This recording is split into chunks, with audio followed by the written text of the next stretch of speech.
ቁርባን ከቆረባችሁ በኋላ ካህኑ ሰራዩ ዋናው ካህንና ዋናው ዲያቆን ሊያሰናብቱ በሚወጡበት ሰዓት ላይ ኑዛዜ ሲሰጥ በመቀመጫችሁ ቁጭ ብላችሁ የምትቀሩና ተነስታችሁ ቡራኪውን የማትቀበሉ ምእመናን ይሄ መልእክት ለእናንተ ነውና ይሄ መልእክት የሚደርሳችሁ ወጣቶች ለእናቶቻችሁ ለአባቶቻችሁ በማድረስ ተተባበራላችሁ ማለት ነው። መረጃውን ኮፒ ሊንክ እና ሪፖስት ማድረጋችሁን አትርሱ።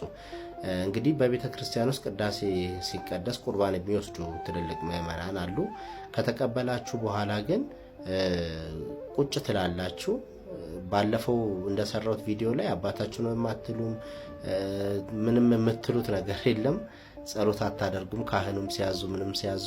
ነገር ግን ከምንም በላይ ደግሞ ቡራኬ ኑዛዜ በሚሰጥበት ሳለ በሰላም ግቡ ሊባል ሲል ኮንበራችሁም አትነሱም። ቁጭ ብላችሁ ነው ቁልጭ እያላችሁ የምታዩትና ይህ ከቤተ ክርስቲያን ስርዓት አንፃር እንዴት ነው ሲባል በመጀመሪያ ደረጃ ካህናቱ ራሱ ቀድሰው ቆርበው ነው የሚያቆርቧችሁ። ልታውቁት የሚገባው ነገር ቆርበው እስካቆረቧችሁ ድረስ ካህናቱ ዲያቆናቱ ወጥተው ከካህኑ ፊት በመስቀል እየባረከ ካህኑ ኑዛዜ በሚሰጥበት ሰዓት ላይ በሰላም ግቡ ሊባል ሲል ሁሉም ከካህኑ ፊት ወጥተው ዲያቆናቱ ምክትሉ ተጨማሪው ካህንም ወጥተው አንገታቸውን ዝቅ አድርገው ቡራኪውን ይቀበላሉ ማለት ነው። እነዚህ ሰዎች ቆርበዋል። እነሱ ራሳቸው ቆርበው ነው የሚያቆርቧቸው። በነገራችን ላይ ሰው ቀድሷል ከተባለ ቆርቧል ማለት ነው። ሳይቆርባ አያቆርብምና ስለዚህ እናንተም የተቀበላችሁት ስጋና ደም እነሱ የተቀበሉትን እስከሆነ ድረስ እነሱ ቆመው ቀድሰው አመስግነው በሰላም ግቡ ብሎ እስከሚሸኟችሁ ሰዓት ድረስ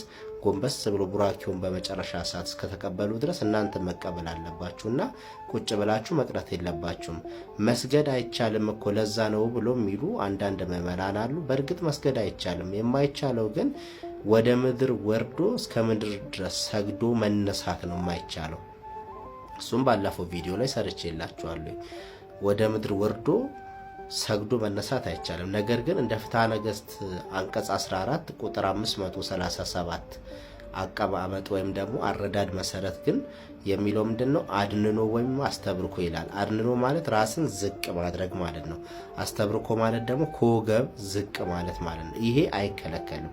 ከነዚህ በስተቀር ስጋውና ደሙን የተቀበለ ሰው ከአድንኖና አስተብርኮ በስተቀር በግንባሩ ወርዶ መሬት ሰግዶ መነሳት ግን አይቻልም ነው የሚለውና መሬት ወርዶ ሰግዶ መነሳቱ ነው የሚከለከለው እንጂ ከመቀመጫ ተነስቶ ቡራኬ ተቀብሎ አንገትን ጎንበስ አድርጎ ልክ እንደ ሌሎች ምእመናን ወገብን ዝቅ አድርጎ እግዚኦ መሐረነ ክርስቶስ ብሎ ቡራኬን ተቀብሎ በሰላም ግቡ ተብሎ ተባርኮ መሄድን ግን ስርዓተ ቤተክርስቲያን አይከለክልም። ዲያቆናቱም ቀዳሲያኑም ወጥተው ጎንበስ ብለው ተባርከው ነው የሚሄዱት ማለት ነው። ስለዚህ ይህንን ነገር ለማረም ሞክሩ ማለት ነው።